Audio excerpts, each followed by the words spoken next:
and I am back for another episode of Career Conversations with Nicole. I'm super excited today. I have Tim Veal on the line. How are you, Tim?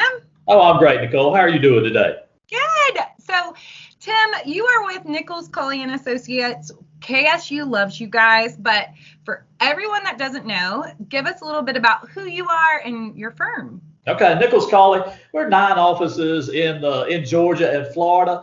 What I can tell you about Nichols, Cauley, when I first started with Nichols, Cauley, we were probably the smallest CPA firm in the state, and now we're in the top 150 CPA firms in the nation. So a lot of growth during that time period. Yeah. So very excited about it. A lot of good people here at Nichols, Cauley.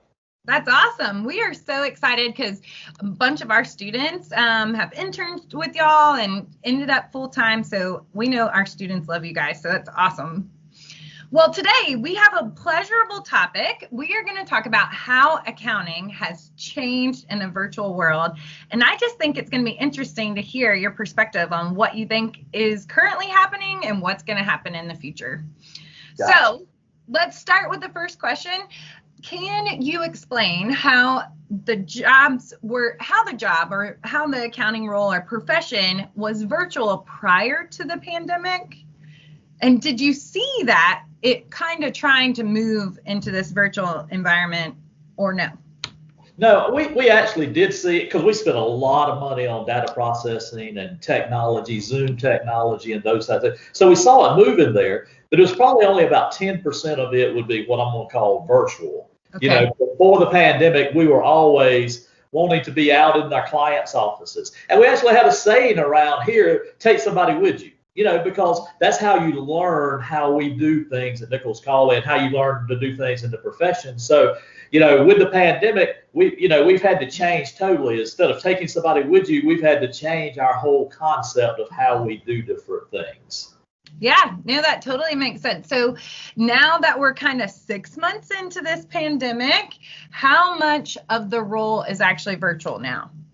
Golly, I would probably say 80% of it now. I mean, we are actually, our audits primarily are all, not at the client's offices. Our risk services, they're not at the client's offices. We're doing everything now back at the office through technology, our loan reviews, our internal audits, and those type things. We've actually moved from that saying of taking somebody with you to, when you're out in the client, it's quality of time, not quantity of time when you're out at the client's offices. So we've had that shift of the mindset of, hey, when you're out in the client's offices, make it count. And so we're actually working through all of that type stuff. But it has changed. Probably 80% of what we do is now virtual or remote. The office has a lot more people and a lot more people working at home on different things. So. That's very cool. And this wasn't one of our questions originally, but I want to ask, are you seeing that your clients are receptive to this virtual work and the processes and all of that? A lot more receptive than I actually thought. Okay. Well, in the old days, I always thought, hey, I needed to be out at my client's office. If they're paying me X, they need to see my smiling face out there. They need to see the value of what they're getting. But no, I think their mindset has changed to, no, they're thinking, hey, if we can do it all remote and virtual, then that's fine with them, because they're actually having to adapt and change as it goes well. I will tell you, this whole thing has slowed down the process, a little bit. Okay. Basically, when we were out at the client's office, we were kind of a priority, okay? Mm-hmm. So now that we're virtual, we're quote unquote not quite that priority that we were when we're in the face of somebody talking to them. Hey, can you get me this? They take that 5 minutes and get it. Now we're actually having to, push things back, and, we're actually having to adapt a little bit on the scheduling to just the fact that we're not that quote unquote priority when we're not actually in the field with the client. Well, so can you describe for some of our students that haven't worked in the field, haven't done the internship, can you describe some of the processes that has changed or how the work has changed a little bit? Well, I think the clients have been a lot more receptive for us to having direct access to their data processing systems. Okay. So like, let's say, for example, our loan review clients, our banks, we do a lot of financial institutions.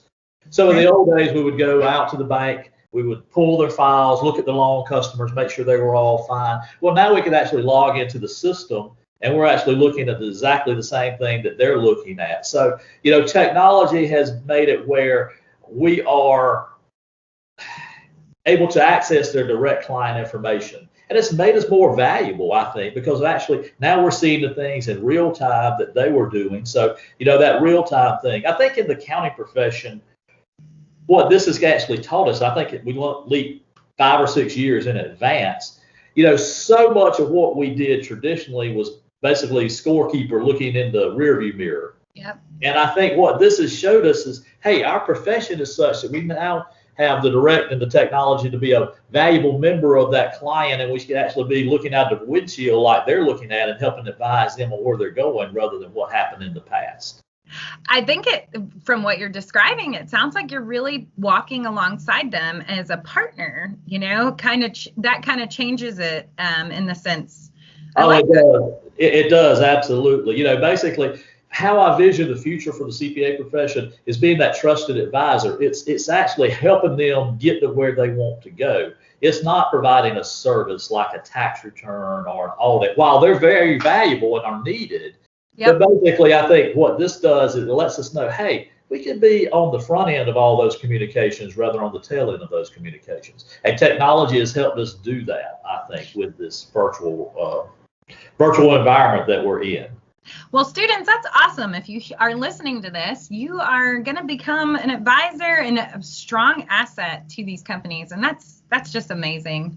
Oh, I will tell you, hey, our students and our new team members, their learning curve is ramped up so much faster than my learning curve was when I started in the profession. In the old days, they'd put me, doing something that the computers take care of now, or, I was doing something that was more routine or, now data analytics, taking that information that the client gives you, having that direct client access, all those different things makes, has sped up the process. Everything has gotten faster in this world. I love that. And so that kind of leads into my next question, which was, what kind of skills or things should students be trying to learn given all this new environment? Like, is there any way they can really capitalize on it? Well, I think you have to be self-disciplined in today's world, because you're having to, kind of work on your own a little bit more than in the old days when we worked in teams of people in the conference room of our larger clients. So there's self-discipline. Organization is key. I mean, you have to be organized. As I said, everything has gotten kind of pushed back and we're not sometimes the priority of the client. So you got to find a way to be organized and push the client, but not be too pushy. So that comes into your Excel skills and writing emails and those type things. An email can come across in a bad way or a good way because so your writing skills is very critical in today's world as well. I love it. That's so great. The technical side of it, we know y'all gonna have the technical side with the accounting, the tax, and auditing tax. So those soft skills like that are just a little bit different. And I'm having to adapt too. I mean, because I was used to client development, going out into a client's office and talking to them and then building that rapport. That's different now. It's just totally different. And I'm having a tough time, but I think our students and our new team members should have an easier time than I do. So. Yeah, it's weird building relationships, kind of like what we're doing right now. I agree. It is strange. Well, so this is a quick question, but do you think this change is going to be permanent or temporary, or how do you see this settling out? No, I think it's definitely permanent. I mean, without a doubt, I would think that, those office spaces in downtown Atlanta, they're probably cringing right now because the change has occurred. As I said, it's probably leaped us forward 5 or 6 years in the schedule of what was normally going to happen. But no, it's here to stay. Oh, that's great. And I think there's a lot of benefits to it. I mean, I guess if you want to wrap it up, this is my last question, but is there any advice on a student how they can take advantage of this new situation? Well, I think that what they can do is now they can be in front of a lot of different people pretty quickly. In the old days, we would actually get in a car and go visit a client, visit other different type things. So basically, if I went to a new client, potentially, it basically take me all day. Now, in today's world, I can be in front of a potential new client or new employer or new somebody, 4 or 5 times a day, just in my office. So, I mean, I think the speed, once again, it's all gets about speed. The faster we do things, and this is going to get you to be in front of a lot of different people a lot sooner and a lot more opportunity. Yeah, I think so. I 100% agree. And so my only comment with that is, students, you guys have to get comfortable in front of this camera and making relationships in this virtual way to take advantage of it. When all this first started, we all actually had a bunch of people who would not turn their cameras on. I know. And that's, one advice to students: turn your cameras on. See how engaged you are. Talk to somebody. It's no different than a phone call if you don't turn the camera on. So let's utilize the technology. I know. And so students, you guys are so used to not having the camera on for class, but this kind of engagement is very different. It's not just sitting in a classroom where the professor doesn't care. Turn them on. Well, Tim, I loved having you on today. This was amazing. The information was great. Do you have any last minute advice or last minute thoughts for the students? No, just change is constant. So always continue to adapt. Yeah, I agree. Well, thank you so much. And until we get to meet in person or be back together, hopefully we can do this again sometime. Sounds great, Nicole. Thanks. Bye. Bye-bye.